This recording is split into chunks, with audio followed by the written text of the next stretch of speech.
Okay,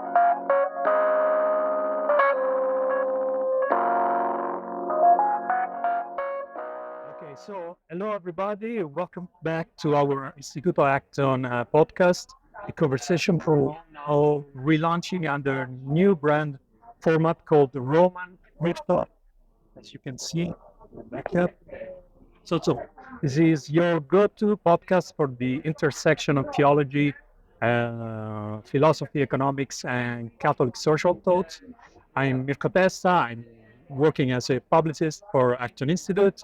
And here with me, there is Dr. Brandon Vaidyanathan. Yeah. Hope I spelled it correctly. Sounds So he's a professor of sociology at the Catholic University of America in Washington, D.C. So among his many research projects, he's directing a funded study on religion and innovation. So, Brandon, you were at Acton University. You hold a lecture, very interesting lecture on organizational culture. So, how was it? good. I enjoyed it. I had a great time there. It was the first time I'd been there in more than 10 years. So I used to, whenever I used to attend Acton, I used to complain that you guys focus too much on the market and you don't care about the firm. And they essentially said, "Why don't you come talk about the firm?" And so I essentially did a lecture on organizational culture, and I thought it went pretty well. I had a lot of good feedback. So it was a lot of fun. Wonderful. So, before we plunge into conversation, may I say something to our friends, Romans and countrymen, so to speak? Sure. I mean, like, mark your calendars for Acton University 2024, because we have an important event.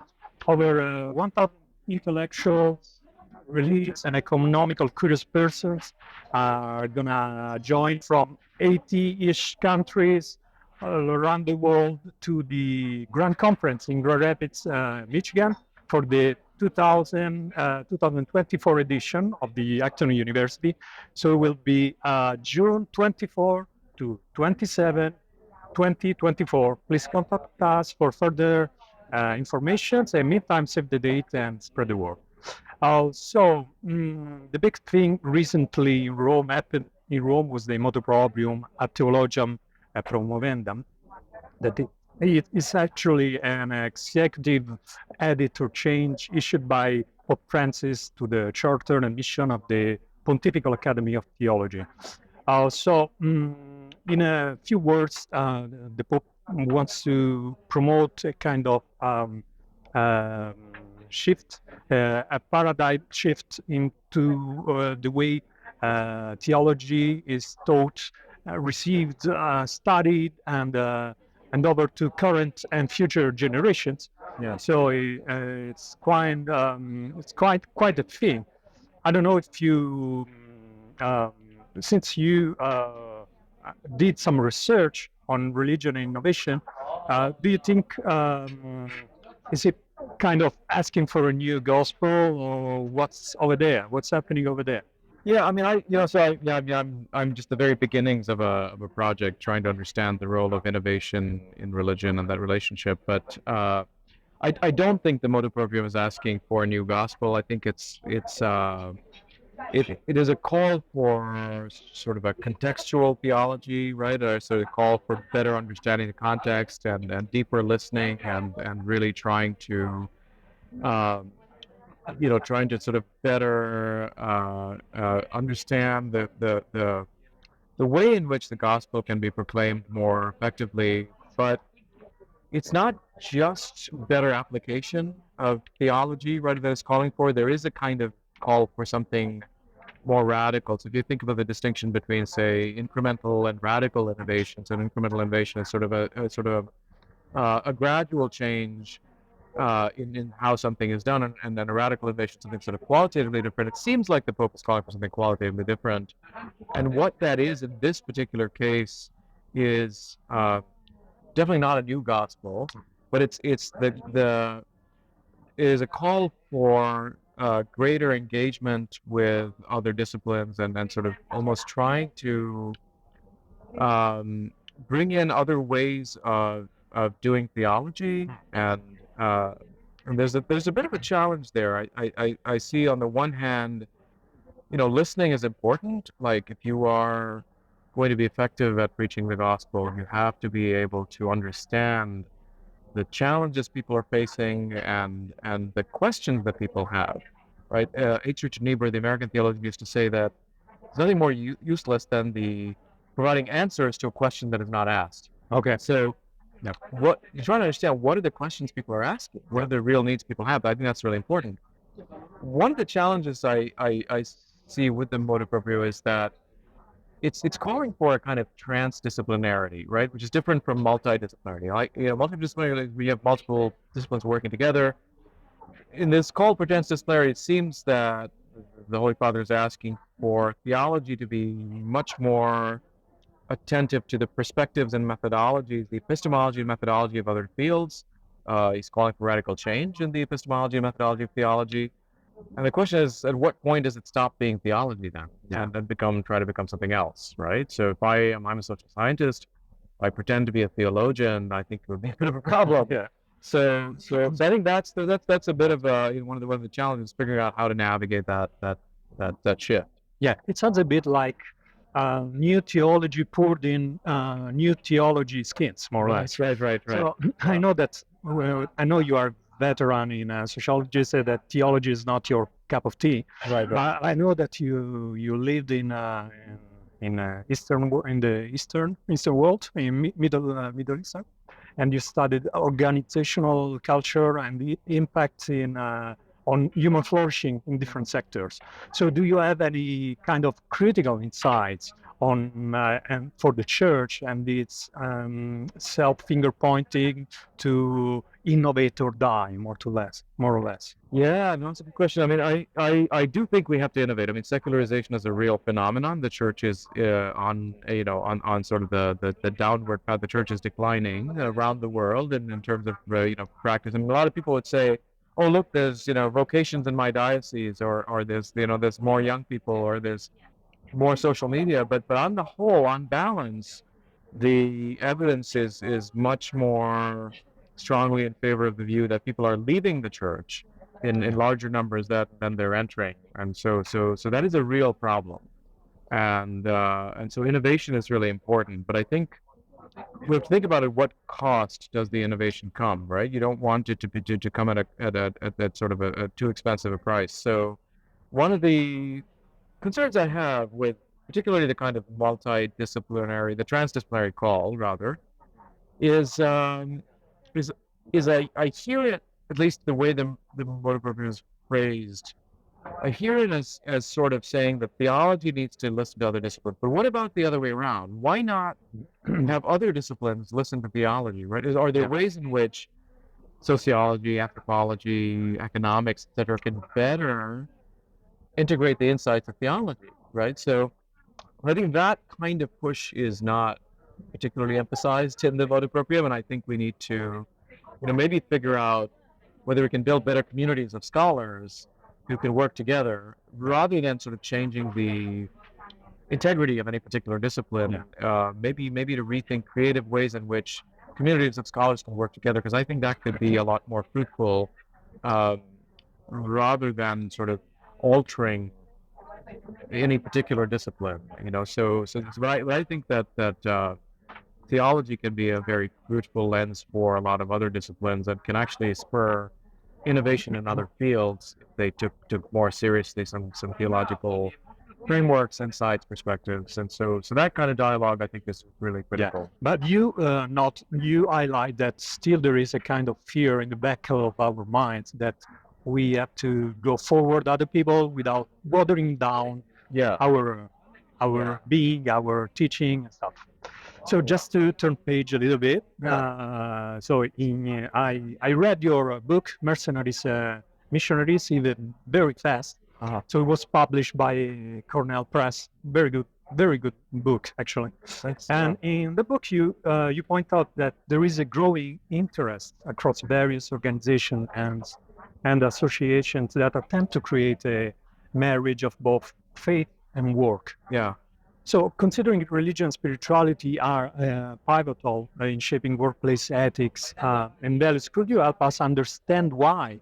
And on the other hand, why they are not always important? Yeah, yeah. I mean, I think on balance, religion and spirituality are uh, affected by workplace culture much more than they shape it, right? Because imagine you're working for a Fortune 500 company. You're in your workplace 10 to 12 hours a day, right? And even if you are, say, a practicing Christian, maybe you go to church, once or twice a week, right? So you compare 10 hours a day at the workplace versus maybe 1 or 2 hours at best, right, in a religious setting. And you think of what's going to shape you, like what's going to shape really what you value, what's going to shape your behavior, what's going to shape your habits, your sense of, the kind of person you become, right? So in my research, I found a lot of Christian corporate professionals were lamenting the fact that they had been deformed by their workplaces, right? They'd become people that they did not think they would become. And so that is a real problem. And I think there are a lot of challenges to uh, figuring out how to actually integrate faith and work. Now, a lot of people say, I think it's easy to pay lip service to it, but there are three mechanisms that I point out in my book that really drive the power of culture. So one of them is narratives. So the kinds of stories you tell about what really matters, what you ought to do, and so the kinds of strategies you adopt. I should spend more time with this person. I should get this promotion. I should avoid, doing this or that activity. A lot of those things you tell yourself when you advise other people in your company, those are driven by the logic of economic mobility in the corporation. It's like what's it gonna take for me to survive in this job? What's it gonna take for me to survive in my career? And faith kind of becomes secondary to that. It's not even on the radar for a lot of people, even if they're people of faith, because the workplace environment has its own logic, its own power. The first mechanism, like I said, is narratives. The second one is models. So who are you imitating? And you look around you in any new environment that you're in. You want to be like the people who are successful in that environment. You don't even realize you're doing it, but you start imitating people who are successful. And so people start imitating those who are gossiping, stabbing each other in the back, climbing the ladder, etc. The third mechanism is habits, right? So you automatically start to make certain kinds of practices your own. You make a certain way of navigating the workplace second nature. So I don't trust people. I keep my beliefs to myself. I keep my opinions, true opinions, to myself. I am really careful about how I speak to people. So all those kinds of things are habits you adopt in order to survive in that environment, thrive in that environment. So the workplace tends to have an inordinate effect on people of faith in shaping their characters, in deforming their characters, especially in very competitive environments. So it's very hard. You have to change people's narratives, their scripts, and their habits in order to make faith actually break through. I see. And what about the role of culture in fostering the human flourishing in the organization structures work? Yeah. According to you. Yeah, I think it's possible for creative, courageous leaders to shape culture. I think it does take leadership, and I don't mean necessarily like CEOs. It could be, people who are frontline workers, but I mean, it could be. It requires people who are willing to take a lot of effort to change their culture, to change the scripts, the narrative, and the habits. One of the things I've done, I've been working with a group of colleagues at the Sacro Cuore University in Milan on a project called social generativity for the last few years. And they talk about three different axes around which leaders and organizations can really shape culture. The first axis is the interpersonal axis, the relationship, the power relationships that exist. So whenever you have a power imbalance between a superior or subordinate, between an organization and its surrounding community, the tendency is towards domination. But in some organizations, instead of dominating, what they do is they empower. So you have leaders who are willing to encourage their subordinates to take initiatives of their own. You have companies like tech companies that instead of imposing a not to compete clause, they encourage spin-offs. They actually pay for spin-offs, right? So that's one dimension around which you can see empowerment happening. On another dimension, culturally, you can see a different time horizon. So from past, present, and future, that relationship across time horizons can be, instead of a short-term relationship, a really long-term horizon. And so organizations that care about a future that is not just 3 years down the road when they're going to sell their company, but 300 years down the road, can really care about flourishing, right? If your vision is 300 years, and you really want to build this organization, you want to build the community and the surrounding community too, not just the organization. The third axis is the public-private axis, where instead of simply relying on, your own sort of validation of, hey, we're doing great, we're being successful, you look to see whether other people are being inspired by the work you're doing, right? So you try to see whether people are starting other initiatives that are inspired by your particular projects. And so there are organizations that really care for their own success metrics. They care about how are other people being impacted by the work we're doing, right? So that's again a way of thinking about the public, about thinking about how we as an organization can transform the way in which the surrounding community or even our country thinks about flourishing. So those are ways in which you have to have an intentionality about changing culture, and there are organizations that do that. I find very interesting one other field of research that you are studying at the moment. It's the one linked to the concept of beauty. There is this wonderful podcast you run about beauty at work. That's your name. And so the well-educated people would like to talk about via pulchritudinis. Have you adapt the concept of beauty to the work environment? Yeah. So how can beauty really change our understanding and philosophy of work? Yeah. No, I think I found it to be a very generative concept. I started studying beauty, oddly enough, in science, and normally when we think of work, we don't think about work as being beautiful. We think about it as being a necessary evil. And I was doing a project on scientists a number of years ago, and I was surprised to hear many of them talk about beauty as the real motivation underlying their work. And I've been trying to understand that. So we've done the world's largest study of the role of beauty in science. But since then, I've started this podcast and YouTube channel looking at what beauty means to lawyers, to executives, to entrepreneurs, to cocktail bar owners, to restaurateurs, athletes, people across different fields. And I think it would be a really generative lens into understanding intrinsic motivation, into understanding why people are moved to do what they do. What is the sense of beauty that they find in four dimensions of their work? For instance, in the purpose, in the why. Why do you do what you do, and what's beautiful about it? The process. How do you work? So that's where there's a lot of burnout. But maybe can you work in a way that's beautiful, that actually allows you to thrive, right? What does that look like? The third P is in the products, right, and the outcomes, and what is it that you produce, and is there something beautiful there in terms of the craft, in terms of the pursuit of excellence? And finally, it's in the people that you work with, right? Seeing transformations happen with the people that you work with, and the people that you're serving, and trying to see what is beautiful in that process of serving people, or seeing a sense of community form, or seeing light bulbs go on in people's heads. And all of those things are really critical to transforming how we think about work. Of course, you can think about the aesthetic environment of work, right? I talk to scientists, many of them work in dark, dingy basements, and natural light and green space is really important for our well-being. But that's just a superficial, I think, aspect of work. It's a really important aspect of work. But I'm really interested in the deeper dimensions of beauty and those aspects of purpose and process and so on.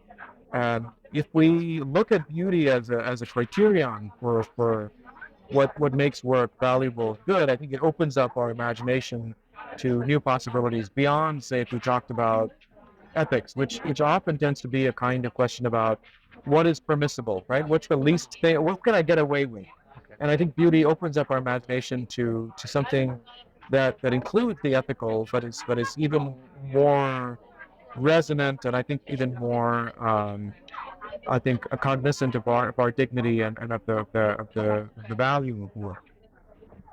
Thank you. That was really brilliant, Brendan. So I think that's a wrap for today, and I hope you could join us in the future too. So for now, we just give you an appointment to the next summer school, summer appointment from the Acton Institute, Acton University, 2024. Just count me in. I will be there for sure. Okay. And so if you have any suggestion, any question, just write to stampa.acton.org, That means STAMPA at acton.org. So that's everything for now. And see you next time with another episode. That means always the same vision, probably a different location, but new horizons to discover.